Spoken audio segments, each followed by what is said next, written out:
네, 생방송 국민행복시대 계속해서 생생경제로 이어가도록 하겠습니다. 네, 금융생활에 도움이 되는 생생한 정보를 전해드리는 시간이죠. 자, 도움 말씀 주실 분 모셨는데요. 금융감독원의 장홍재 서민금융사기 대응팀장 나오셨습니다. 어서 오십시오. 안녕하십니까. 네. 자, 서민금융사기 대응팀. 저희가 생각할 때는 금감원에서 가장 중요한 팀장을 맡고 계신데요. 네. 팀장님 혹시 이 유행어 아십니까? 고객님 당황하셨죠? 이거 아세요? 네, 뭐 개그 콘서트라는 네. 예능 프로를 통해서 많이 그렇습니다. 보고 있습니다. 그게 바로 요즘 개그 프로에서 이 보이스피싱 하는 그 흉내 내면서 유행어가 됐는데요. 바로 이 보이스피싱이 오늘의 주제입니다. 예전에는요, 그러니까 나이가 지긋하신 분들이 이 스마트폰이나 이런 거 잘 사용 못 하시는 분들이 주로 속아 넘어간다. 이렇게 우리가 생각했었는데 최근에는 30대에서 50대 수도권 거주자 많이들 피해를 당하고 있다고 들었어요. 그 이유가 어디 있을까요? 그 말씀하신 대로 과거에는 그 피싱 사기 초기에는 그 사기범들이 그 전화 통화를 통해 가지고 그 뭐 은행 창구라든지 ATM기 유도해 가지고 자금을 송금하게끔 했습니다. 근데 이러한 것이 이제 금융당국에서 제도 개선도 하고 홍보를 강화하다 보니까 이런 수법이 잘 안 통하게 됐죠. 그렇죠. 그러다 보니까 이제 사기범들은 이제 인터넷을 이용해 가지고 피싱 사이트로 유도한다든가 또는 좀 파밍 이런 고도화된 기법을 이용하게 됐습니다. 근데 상당히 이러한 기법이 상당히 고도화된 기법이다 보니까 30대, 40대 이제 그 젊은 사람들도 많이 이런 사기 수법에 많이 당하고 있습니다. 보니까 그 뭐 사이트를 똑같이 만들어 놨더라고요. 그렇습니다. 뭐 파밍 같은 경우는 거의 그 은행 사이트 보면 뭐 구별하지 못할 정도. 속아 넘어갈 수밖에 없게. 전 옛날에 그냥 스팸 아니면 문자 사기 이렇게밖에 몰랐는데 요즘 뭐 용어도 굉장히 많잖아요. 보이스 피싱, 피싱 사이트, 파밍, 스미싱까지 같은 건가요? 어떻게 달라요? 뭐 상당히 다릅니다. 저희들 금융감독원에서는 피싱 사기를 크게 보이스 피싱과 피싱 사이트 유도하는 거하고 파밍 이렇게 세 가지로 크게 구분하고 있습니다. 이 중에서 보이스 피싱은 이제 말씀드린 대로 전화를 이제 통해 가지고 피해자를 속인 후에 이제 자금을 송금하게 하는 것이고요. 지금 화면에 자세히 설명이 나오니까요. 보시면서 설명 들으시면 좋겠습니다. 그다음에 피싱 사이트라는 것은 이제 개인 금융 거래 정보를 알아내기 위해서 가짜 홈페이지에 접속하게 해서 정보를 빼나가는 수법입니다. 그리고 현재 가장 고도화된 수법인 이제 파밍은 이제 피해자의 PC를 악성 코드에 감염을 시킵니다. 그리고 그래서 이제 피해자가 의도하지 않더라도 피싱 사이트로 유도시키는 방법입니다. 스미싱의 경우에는 SMS 문자 등으로 피해자를 속여서 핸드폰 소외 격차를 일으켜서 금전 피해를 입히는 것을 말씀드립니다. 참 정말 다양하기도 하고요. 저런 이 보이스피싱 뭐 이런 거 하는 사람들 정말 저렇게 열심히 연구해서 개발해낼 저 머리를 좋은 데 쓰면 정말 얼마나 좋겠습니까? 자, 말씀대로 이 피싱 사기 피해가 말이죠. 예전부터 있어 오긴 했지만 최근에 그 수법이 갈수록 지능화되고 교묘화되고 첨단화되고 있지 않습니까? 요즘 들어서 나타나는 어떤 특징이나 동향은 어떤 게 있을까요? 저희들이 분석한 바에 의하면 주로 이제 어느 영업 시간대에 아무래도 어느 영업 시간대 해야 피해자들이 잘 속는 걸로 봐서 사기범들이 영업 시간대에 많이 일어나고 있고요. 그럼 연령대에 관계없이 전 연령대에 무차별적으로 많이 발생하고 있습니다. 그리고 과거처럼 이렇게 보이스 피싱을 통해 가지고 직접 고객으로 하여금 자금을 송금하게 하는 것이 아니고 요즘에는 사기범들이 파밍이나 피싱 사이트 등을 이용해서 정보를 빼낸 다음에 직접 피해자도 모르게 직접 사기범들이 직접 자금을 인출해 가는 경우가 있습니다. 그럼 많습니다. 그 숫자로 제가 한번 보면은 2012년 10월 중에는 이러한 방법이 한 196건 되고요. 그다음에 2013년 금년 한 3월에는 한 736건으로 급증하게 됩니다. 그리고 올해는 1170건 정도로 굉장히 급증하게 되는데 더욱더 앞으로의 추세는 좀 더 커질 걸로 저희들은 예상을 하고 있습니다. 그렇군요. 아까도 얘기가 좀 나왔지만 요즘에는 30대에서 50대 비교적 젊은 계층의 피해도 많이 나오고 있다. 지금 이렇게 돼 있거든요. 피해 연령대라든지 아니면 개인별 피해 금액 뭐 이런 현황도 조사를 하셨죠? 저희들이 조사를 했습니다.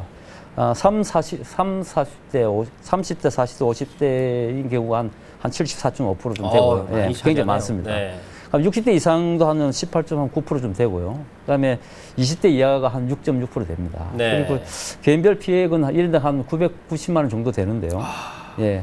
1,000만 원 미만이 한 72% 제일 많고요. 네. 5천만 원 이상도 한 2.1% 정도로. 5천만 원 이상 피해를 본 사람도 300명이 넘네요. 네, 그렇습니다. 1억 이상 넘는 사람도 그중에는 상당히 그렇군요. 많습니다. 네.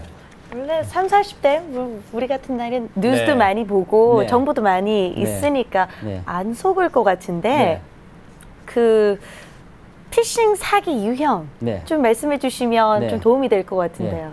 이 사기범들이 주로 이제 좀 특정 기관을 사칭하게 되는데요. 주로 사칭하는 기관이 많은 데가 검찰이라든지 경찰, 그다음에 우체국, 흔히 말하는 또 관세청도 있습니다.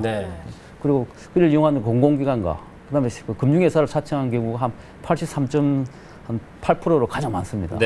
그다음에 기만 공갈하는 그 형태를 보니까 보안 인정이라든지 사건 연루에 좀 조사에 필요하니까 정보를 써서 정보를 제출해라 하는 경우가 한 83.1% 되고요.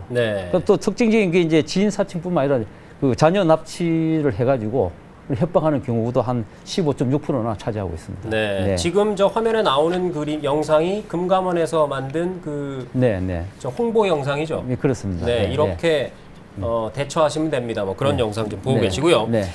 자, 제가 얼마 전에 깜짝 놀란 적이 있습니다. 그 평소 자주 이용하던 그 은행 사이트를 접속을 했는데 똑같아요. 똑같이 생겼는데 어딘가 많이 이상하더라고요. 평소에 요구하지 않던 뭐 내 어떤 번호를 넣으라. 그러니까 왜 그러는 거 하니 그 무슨 뭐라 그러더라? 이 개인정보 고도화를 위해서 그런 용어를 쓰더군요. 개인정보 인증 강화라든지 그런 용어를 쓸 겁니다. 가짜 사이트였고요. 저는 금감원에 바로 신고했습니다. 잘했습니다. 그러니까 이런 사이트가 바로 파밍인 거죠? 그렇습니다. 이 파밍을 통한 피싱 사기 대표적 사례를 좀 소개해 주시죠. 피해 사례가 여러 가지 많기 때문에 굉장히 말씀드리기가 합니다만은 그 파밍이라는 것은 말씀 그대로 고도화된 수법이긴 한데 사기범이 피해자의 그 PC에다가 악성 코드를 심게 됩니다. 심게 되면 피해자가 정상적으로 인터넷에 그 홈페이지, 금융회사 홈페이지에 들어간다 하더라도 이미 피해자 그 사기범이 만든 가짜 사이트에 싹 돌아가게 만드는 거죠. 그때 말씀하신 대로 보안 인증이라든지 그다음에 사건 연루 조사 이런 걸 해가지고 그걸 속이게 되면 깜빡없이 속게 되는 것입니다. 이상한 걸 자꾸 묻더라고요. 평소에 묻지 않던 걸. 맞습니다. 그러면 그렇게 저를 속여서 빼낸 개인 정보를 가지고 은행에서 그들이 돈을 빼간다는 거죠. 그렇습니다.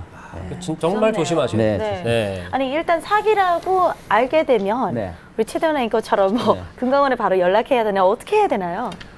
일단 우선 안 속아야 되는데 사기를 아시게 되면 우선 112에 신고를 하셔서 우선 지급 정지를 해야 됩니다. 지급 정지. 근데 은행에다 연락하려면 전화번호 모르지 않습니까? 모르면 만약에 112에 신고하시면 은행하고 그 경찰청하고 이게 협업 체계가 되어 있습니다. 우선 하셔야 되고요. 그리고 일부에서 가끔 저희들이 이제 업무를 하다 보면 경찰서에 바로 뛰어가시는 분이 있는데 그럼 넣습니다. 이렇게 전화로 일단 112 하셔가지고 피싱 사기를 당했다 하시면 되고요. 그럼 빨리 왜 해야 되느냐 하면 그 피해금이 사기범이 다 찾아가면 아무 소용이 없습니다. 빨리 신고를 하셔야 직업 정리를 해야 남아있는 돈을 찾을 수 있기 때문입니다. 그러니까요. 그러니까 이렇게 분류를 해볼 수 있겠네요. 그나마 이제 저처럼 속기 전에 이거 가짜 사이트인데 이렇게 된 경우는 그냥 금감원에 신고를 조금 천천히 해도 되지만 금감원에 하시는 게 아니고 은행에다 금융회사에 하셨네. 금융회사에다가 만약에 적 있는데요.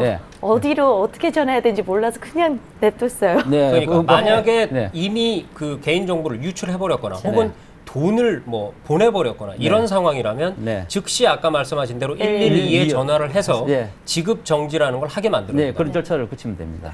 무슨 말인지 알겠습니다. 자, 그런데요. 피싱 사기를 당했을 때 돈을 환급받을 수가 있지 않습니까? 그렇습니다. 그렇게 돼 있는데 그걸 모르는 분들도 많이 있더라고요. 설명 좀 해주시죠. 그 특별 전자금융 사기 환급에 관한 특별법이 2011년 9월에 시행이 됐습니다. 아직 채 2년이 안 됐습니다. 그 2014년 금년 5월까지 약 한 15,500명에게 한 346억 정도가 환급이 되었습니다. 상당히 많이 되었습니다. 그렇군요. 그러면은 하나만 더 질문 드릴게요. 만약에 그 사기범이 네. 이미 돈을 다 빼가고 써버려서 네. 통장에 돈이 안 남아있다. 네. 그 사기범의 통장에. 네. 그럼 이거 어떻게 되는 겁니까? 아까도 말씀드렸지만 일단 뭐 자기 이제 피해자가 그 피싱 사기를 당했다고 인지하게 되면 즉시 112에 신고를 하셔야 됩니다. 네. 하셔야 되고 그렇게 되면 이제 그 피해 사실 확인을 경찰서에다가 이제 확인을 하게 되면 경찰서에서 사건 사고 사실 확인원을 발급해 줍니다. 그걸 가지고 이제 은행에다가 바로 지급 정지를 요청하시면 네. 뭐 그까지만 하시면 됩니다. 나머지는 네. 은행과 금융감독원이 다 알아서 2개월간의 그 채권 소멸 기간을 거친 후에 네. 다 환급해 드립니다. 네. 그 현재까지 그 피해자별로 약간 편차가 존재는 하지만요. 여기 보시면 평균 한 216만 원 정도가 1인당 환급이 되었고요. 그렇군요. 이것은 한 피해 금액의 한 21.6% 정도, 이 정도 해당되는 수준입니다. 네. 잘 알겠습니다. 네. 이게 더 많은 걸 좀 여쭤보고 싶은데 오늘 시간 관계상 여기서 좀 마무리를 해야 될 것 같습니다. 네.